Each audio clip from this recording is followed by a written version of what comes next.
Madam Secretary, as Senator Murphy mentioned in his opening statement, Secretary Noem, under your leadership, we have seen you ignore our appropriation laws, our Constitution, common sense, and even basic humanity. And like a lot of Americans, I really have been horrified by the lawlessness and incompetence and cruelty that we have all witnessed. And for all the talk about going after criminals, you have sidetracked DHS staff who are investigating drug dealers, terrorists, human traffickers.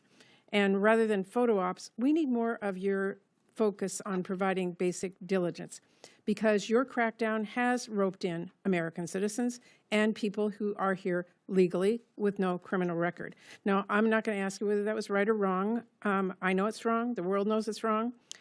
And I think the first thing the history is going to say about your leadership is that you were responsible for many of these travesties. So I'm deeply concerned. You've deported a 4-year-old U.S. citizen with cancer. You've disappeared people to a notorious prison in El Salvador, and you have spent $100 million in taxpayer dollars to air TV ads thanking President Trump. That is really reckless. It's unacceptable, and in my opinion, can't continue. The American people are paying for this with our taxpayer dollars and with their most basic rights. Now, in the last 3 months, you have frozen or canceled over $100 billion in funding that was approved by Congress, bipartisan.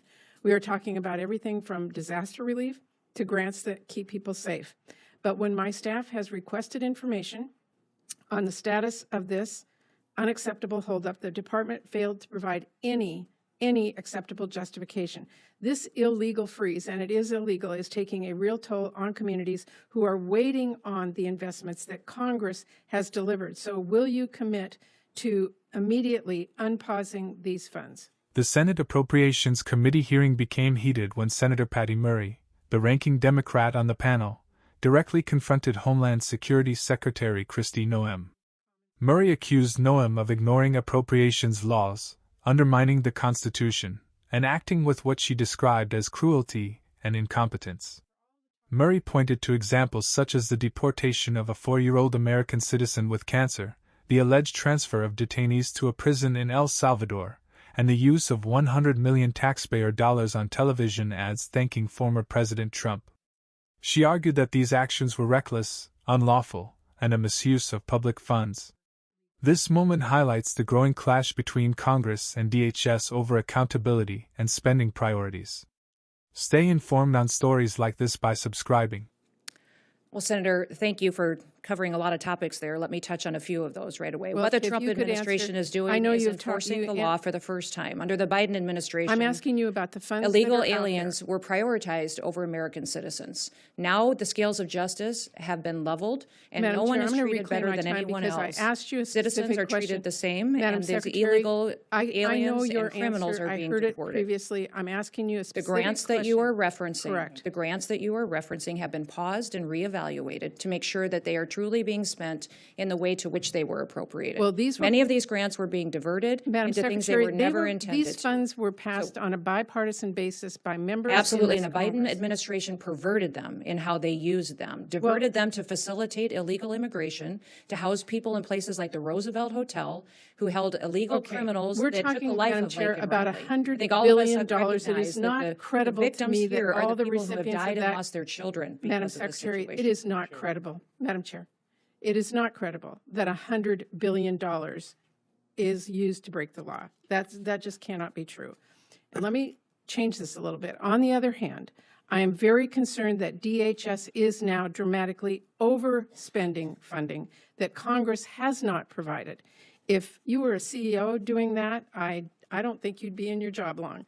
We need accountability and we need answers, and that includes informative responses to oversight questions sent to the department over the last 3 months. I am ranking member on this committee. I have worked with every member of this committee. We take our responsibility serious to fund your department and others. We need to have answers, we need to have accountability, and we need to make sure you're not overspending money that you were not allocated. Well, thank you for that question.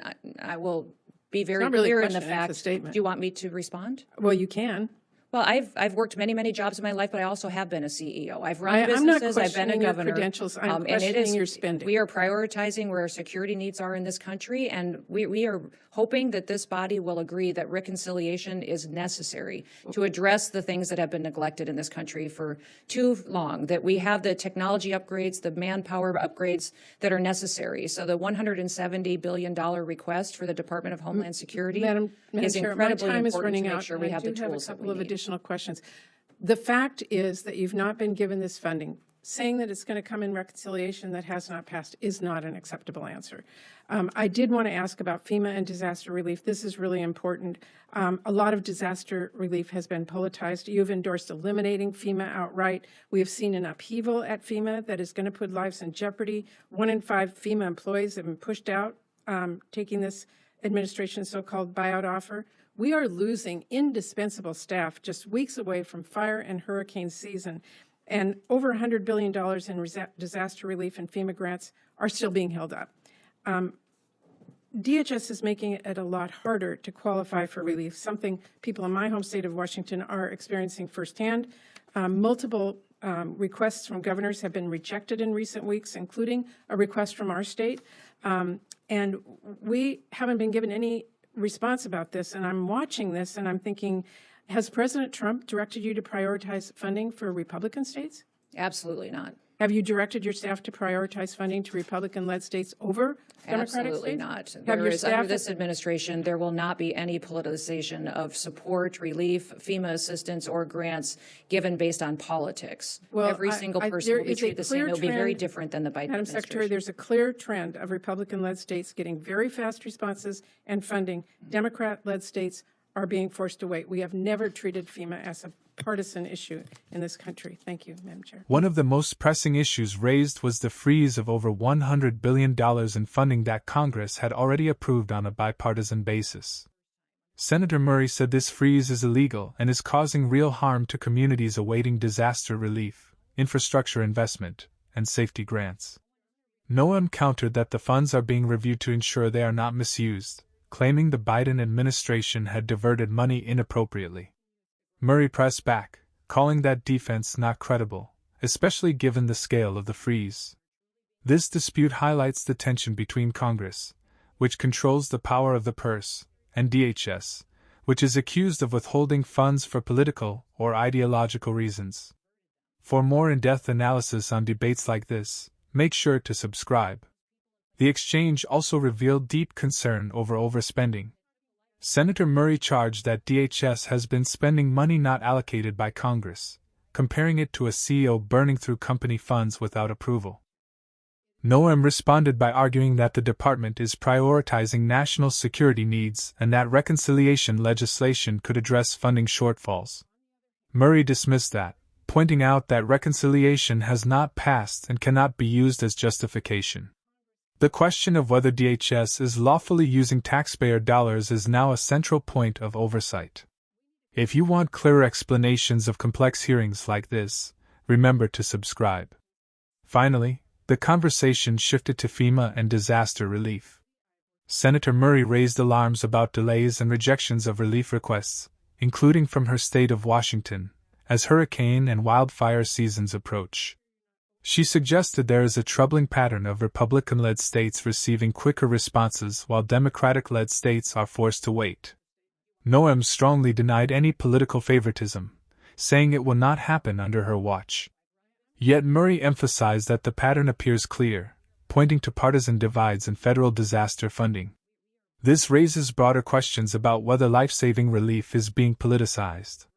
For continuing coverage of these high-stakes policy battles, be sure to subscribe.